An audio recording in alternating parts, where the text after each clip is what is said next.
Okay, grade 1 to 8 teachers, the new Ontario curriculum for language has been released. A lot of teachers, especially the intermediate teachers, did not know that this was coming, and some people didn't even know that this new curriculum was out at all. So let's get into the new strand structure and how it's all going to work.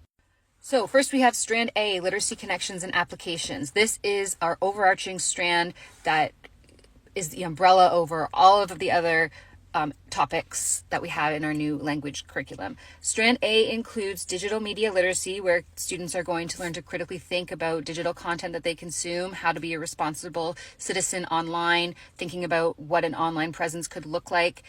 Strand A also says that students will use transferable skills in order to support their communication.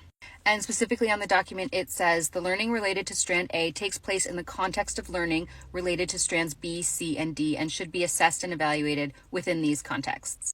Okay, and Strand B, foundations of language. So this strand includes oral communication, and then it also includes language conventions for reading and writing. So students in grades 1 to 3 will be participating in phonics instruction that is explicit and systematic. And for students in grades 4 to 8, their focus will be on understanding the morphology of our language. So for example, they're going to be learning Latin prefixes, suffixes, and affixes.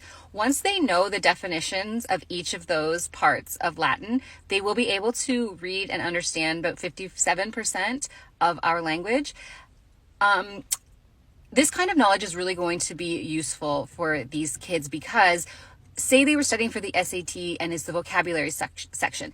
If students know that the word struct, which is a Latin affix, if they know that that means to build, now they are opened up to a whole number of words that include instruction, construct.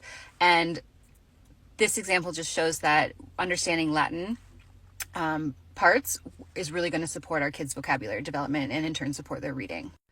And then underneath Strand B, we have Strand C, which is reading comprehension. This is going to look like the way reading has been taught in the past. This is where we have our strategies for understanding text, like summarizing, predicting, questioning, visualizing. And then Strand D, that's our writing strand. Here we have students developing and organizing their content.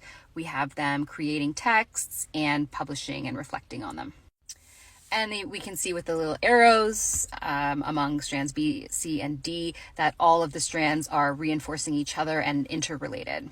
And we still have tons to get into, like the specific expectations for each grade, what the achievement chart and assessment reporting will look like.